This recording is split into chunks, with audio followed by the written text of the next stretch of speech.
Et là, pour la première fois de toute la série, on voit Whis montrer une vraie émotion. Plus le petit sourire poli habituel. Ses yeux s'écarquillent, il se penche en avant et il lâche avec une excitation rare chez lui, c'est l'ultra instinct. Ce qui rend sa réaction spéciale, c'est qu'il était pas juste surpris, il était vraiment fier. Genre prof fier de son élève qui vient de résoudre un problème de doctorat en terminale. Tout le long du tournoi, Whis analysait chaque détail avec une précision chirurgicale. Il a maîtrisé la partie défensive, mais il pense encore trop quand il attaque. Son corps bouge instinctivement, mais son esprit interfère encore. Il est proche. Très proche. Il était là avec son calepin mental à noter les progrès comme un scientifique qui observe un moment historique. Et quand Goku atteint enfin l'ultra instinct parfait, cheveux complètement argentés, puissance qui irradie de partout, Whis a ce moment de pure satisfaction. Il sourit, un vrai sourire, et tu vois dans ses yeux qu'il pense « Voilà, maintenant il a compris ». Franchement, c'était beau à voir. Ce qui m'a le plus impressionné, c'est son analyse en temps réel. Pendant que Goku défonçait Jiren, Whis expliquait tranquillement aux autres dieux « Maintenant son attaque et sa défense bougent indépendamment de sa conscience ». Le mec donnait un cours magistral pendant que Goku réécrivait l'histoire du multivers. Faut être honnête, Whis restait quand même calme dans l'ensemble. C'est un ange, ils ont pas le droit de trop s'impliquer émotionnellement. Mais pour ceux qui connaissent son caractère habituellement détaché, le voir montrer autant d'enthousiasme, c'était déjà énorme. Le truc qui me fascine,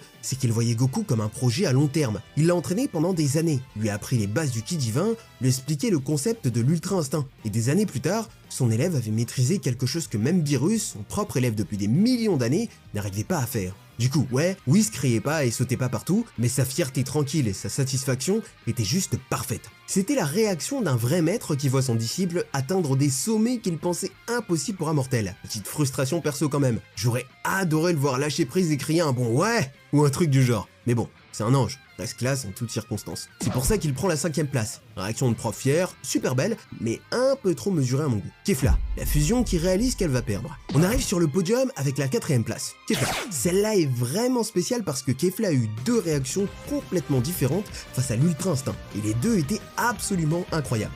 Petit rappel rapide. Kefla, c'est la fusion Potara de Caulifla et Kale, deux Saiyans de l'univers 6. Quand elles ont fusionné, elles sont devenues un monstre de puissance. En Super Saiyan seulement, elles avaient déjà un niveau équivalent au Genki-Dama qui avait déclenché le premier ultra instinct de Goku. Autant vous dire qu'elle était complètement cheatée. Première réaction, quand Goku débloque l'ultra instinct Omen, la version incomplète avec juste les yeux argentés. Kefla était en train de le démonter en Super Saiyan Blue Kaioken. Elle pensait que c'était gagné. Goku était à genoux, plus de stamina, game over. Et là, boum, yeux argentés, le corps qui bouge tout seul, elle se prend un de ses uppercuts en pleine mâchoire. Ses réactions, de l'excitation pure. Au lieu d'avoir peur, cette meuf a kiffé grave. Elle sourit comme une dingue et elle lâche un « Oh là là, ça devient intéressant ». Elle monte direct en Super Saiyan 2. Son aura explose. Elle détruit des morceaux d'arène juste en montant en puissance. Elle se la pétait à mort. Avec cette puissance, je pourrais détruire un univers entier en un seul coup. Et franchement, oui, ça avait presque confirmé qu'elle exagérait pas tant que ça. Mais voilà le problème. L'ultra instinct s'en fout complètement de ta puissance si tu peux pas toucher l'adversaire.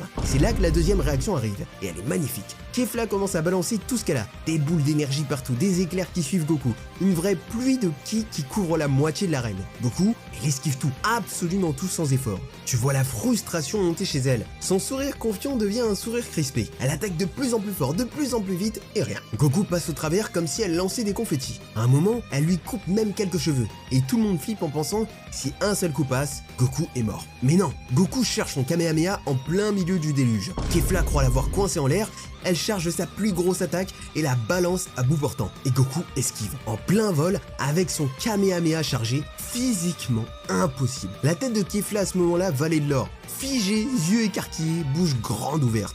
C'était le regard de quelqu'un qui réalise d'un coup qu'il n'a aucune chance. Genre quand tu tombes sur un mec en ranked qui te combo pendant 3 minutes.